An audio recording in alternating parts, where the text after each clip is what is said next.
This is Buttonbush, also known as Cephalanthus occidentalis. It's a great alternative to the butterfly bush. The buttonbush is a pollinator buffet. It attracts many pollinators, not just butterflies. But unlike the butterfly bush, this plant is providing lots of food. It is a host plant for various butterflies and native bees. You can see the little holes in the leaves. You want to see this because this means caterpillars are eating, and it's a host plant.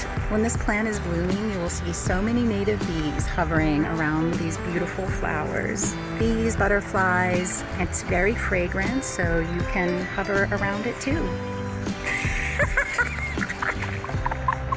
Come by Winding Stair whenever you get a chance, and we will be happy to show you butterfly bush alternatives. There are way more than just this gorgeous plant. We'll be happy to help you.